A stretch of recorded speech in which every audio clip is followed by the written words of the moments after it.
চাকরি প্রার্থীদের পাশে দাঁড়ালেন বিধায়ক সুদীপ রায় বর্মন। চাকরি প্রার্থীদের জন্যই রাজ্য সরকারের সাথে কথা বললেন বিধায়ক সুদীপ রায় বর্মন। কি বলেছেন তিনি শুনুন। চাকরি প্রার্থীদের নিয়ে তার প্রতিক্রিয়া। Assistant professor government degree college এবং প্রফেশনাল কলেজে যে অ্যাডভার্টাইজমেন্ট ইদানিংকালে দুটোতে অ্যাডভার্টাইজমেন্ট হয়েছে, তাতে দেখা যাচ্ছে যে 40 বছর অবধি তাদের এজ লিমিট প্রেসক্রাইব করা হয়েছে এবং 40 বছরের উপরে যারা রয়েছে তাদের এই প্রতিযোগিতার পরীক্ষার মধ্যে বসার কোনো স্কোপ নেই। তো আমি চেয়ারম্যান সাহেবের সঙ্গে দেখা করলাম ইউজিসি গাইডলাইন তো সে কথা বলছে না। ইউজিসি গাইডলাইন তো কোনো এজ লিমিটই তাদের জন্য প্রেসক্রাইব করেনি। এবং এখানে ত্রিপুরা সেন্ট্রাল ইউনিভার্সিটি নিয়োগ হচ্ছে, অ্যাসিস্ট্যান্ট প্রফেসর নিয়োগের ক্ষেত্রে কোনো বয়স সীমার কোনো উর্ধ্বসীমা নেই। কিংবা এখানে আপনার এই কি বলে ল কলেজ বিভিন্ন জায়গায় এডিলুতে নিয়েছে, ন্যাশনাল ল ইউনিভার্সিটি, তাতেও কোনো এইজ বার নেই।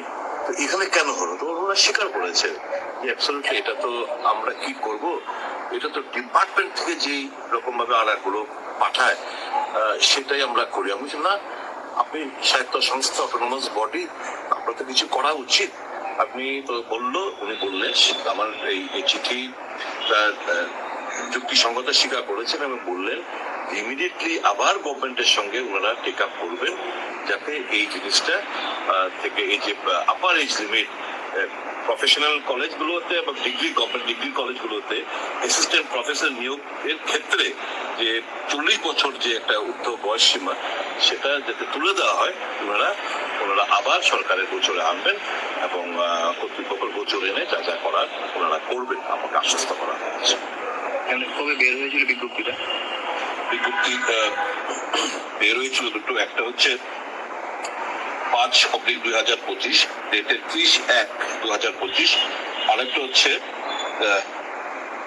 এন নাম্বার 15/2025 ডেটের 7/5/2025। এই দুটো অ্যাডভার্টাইজমেন্ট বলেছি যে যেহেতু অনেক ছাত্রছাত্রীরা যারা নেট, সেট, পিএইচডি হোল্ডার কিংবা বিভিন্ন গভর্নমেন্ট ডিগ্রি কলেজে তারা ভিজিটিং গেস্ট লেকচার কিংবা ভিজিটিং প্রফেসর হিসেবে কাজ করছে, তারা তো বয়সসীমা পার হয়ে যেতে পারে, তারা তো সুযোগ পাচ্ছে না পরীক্ষা বসার জন্য। কাজে এটা তো আর্টিকেলকে হিট করে যে তোমার সমান অধিকার সকলের, যে ইউজিসি গাইডলাইন থাকা সত্ত্বেও কেন সেটা হবে। তোমরা সবটাই স্বীকার করেছেন এবং বললেন যে এটা তো আমরা কি করবো। হ্যাঁ, আমরা আবার গভর্নমেন্টের সঙ্গে নিশ্চয়ই ম্যাটারটা আমরা আগেও নিয়েছিলাম, গভর্নমেন্ট কেন যেন রেসপন্ড করেনি, কিন্তু আমরা এটা আবার নিয়ে যাবো যাতে এটা রেসপন্ড করে।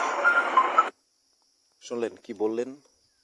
যারা অ্যাসিস্ট্যান্ট প্রফেসর যারা পরীক্ষা দেবেন, ইউজিসির গাইডলাইনের যে বিষয়গুলো সেগুলো তুলে ধরেছেন এবং যাতে চাকরিতে বসার সুযোগ পায়, এই যে বয়সের ঊর্ধ্বসীমা সেটাকে যে দিয়ে দেওয়া হয়েছে সেটা যেন না দেওয়া হয়, তাদেরকে যেন সুযোগ দেওয়া হয় পরীক্ষায় বসার জন্য। বিধায়ক সুদীপের এই আহ্বান জানানো এবং চাকরি প্রার্থীদের পাশে দাঁড়িয়ে তাদের হয়ে কথা বলা এবং একজন বিধায়ক হিসাবে তার রাজনৈতিক দিক, তার সামাজিক দিক, তার সমস্ত দিক বিচার বিশ্লেষণ করার পরেও তিনি যে একজন মানুষ, আরেকজন মানুষের পাশে দাঁড়ানো এবং সরকার যদি কোথাও ভুল করে সেই ভুল ধরিয়ে দেওয়া, সরকার ভালো করলে সেই কাজগুলোকে সমর্থন করা এবং মানুষ বিপদে পড়লে তার পাশে দাঁড়ানো, এই সমস্ত কাজগুলো প্রত্যেকেরই করা উচিত, প্রত্যেকেরই এগিয়ে আসা উচিত।